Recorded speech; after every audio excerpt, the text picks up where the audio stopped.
Hi guys, it's Heidi and welcome back to my channel. In today's video I'm going to be talking about my end story quest theory and what I hope to see. First off, I really hope they take their time developing the story and it's not rushed. I know they're capable of really great storytelling. I think the best one they have done is Saving Anne.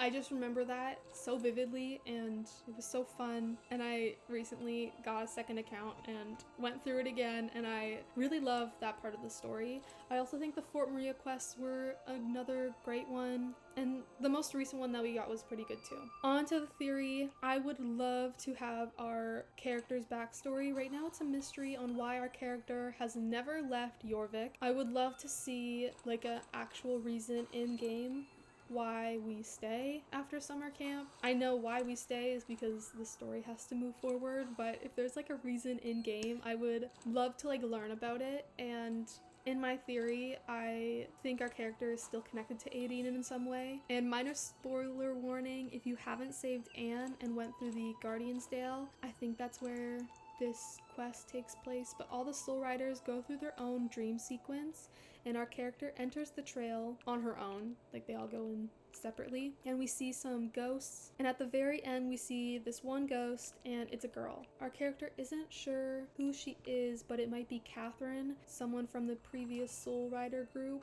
And I think it ends up being Catherine because after this quest, we have a side quest with Linda where we retrieve Catherine's memories. From completing these side quests, you unlock her diary entries in the lore library. And if you play on a computer, you can just press J. For the other devices, I'm not really sure, but I know you can probably like access it somewhere. And I really hope there's a flashback for some of these diary entries and we kind of get to see it play out in like a cutscene or something like that, because the writing in these journal entries is so interesting. Catherine talks about being connected to all the different circles: sun, moon, star, and lightning. Our character is also like that because of a quest that we have with Elizabeth at the beginning of the game where we light up all those different rune stones, which it's kind of implied that we are connected to every single circle. And I think it'd be interesting to find out why that is and find out what happened to the previous Soul Rider group a little bit more, maybe from another perspective, and we could find this out by finding the lost Moon sister who disappears after an argument with Catherine and no one has seen her since. So I'm assuming, kind of like movies, if you don't see a dead body,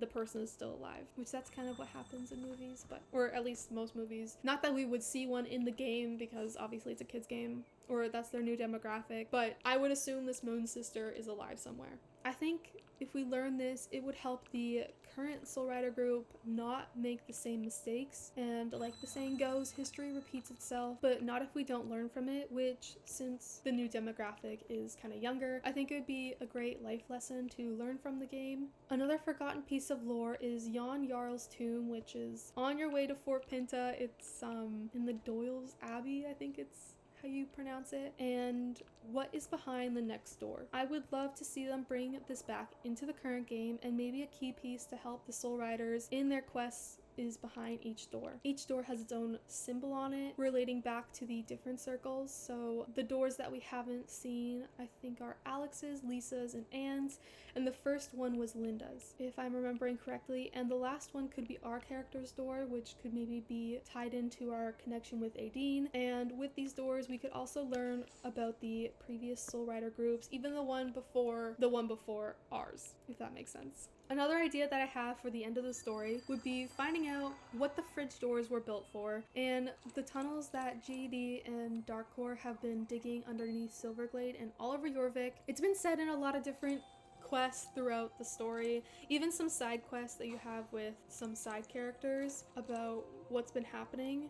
And one that stands out to me is the one in the birthday quest, like one of them is the Silverglade mine was in operation for generations. Nowadays, it is effectively obsolete due to Darkcore and GED. The mines are a vast network under Jorvik, and after years of caving, no one is sure how extensive the mine is anymore. The fridge doors were also mentioned in the Fort Maria quests between Miss Holtzworth and Linda, but we don't actually find out what happened because we go off doing something else. And something Star Stable loves to do is tease new areas in quests before they get released in the game.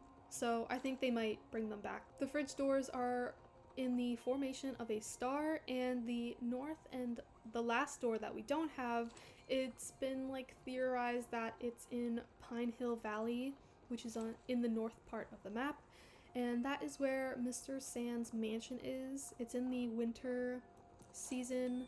It's like one of the older games that the company released. I think we could be exploring the north part of the map more because we are like overdue for a new area, and moving our way through Northlink to the mansion, either on foot or below ground through the tunnels if we do end up exploring the tunnels a little bit earlier. And since we've blown up the oil rig, Dark Core must have a new spot they are working on, which could be the mansion.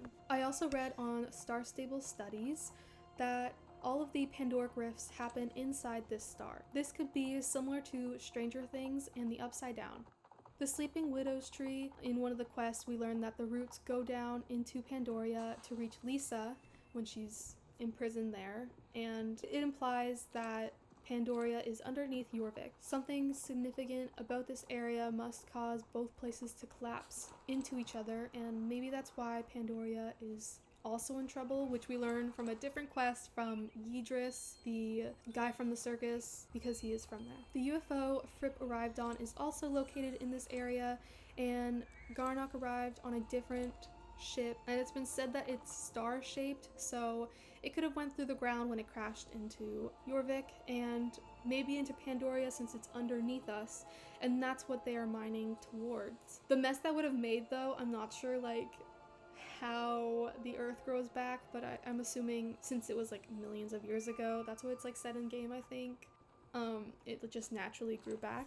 So yeah, these are just some of my ideas on what I think could be in the next couple of story quests since it's the end, and because they're also going to be summoning Garnok. I'm assuming they will be because they have everything they need. I think this will be the end before the current team kind of brings in their own ideas. I think that's why they're ending the story, so the current team has more creative freedom, because I don't think the players, especially the older players who have like grown up with this game and fell in love with the original story, they like want to see it end properly, and if it's like rushed and they don't tie up all of the loose ends or like forgotten pieces of lore, I think a lot of players would rage quit or just like avoid playing as much and avoid buying star coins, kind of like what I did during Christmas. And I think the lore and the story quests are like so important to Star Stable because that's what makes it different compared to other horse games, and I just like hope the team kind of like realizes this and brings it back alive. So yeah, this is kind of what I think. Let me know what you think. Comment down below if you have any ideas on what might happen, and if you enjoyed this video, like and subscribe. I'll be posting every Thursday, and I will see you in the next one. Bye!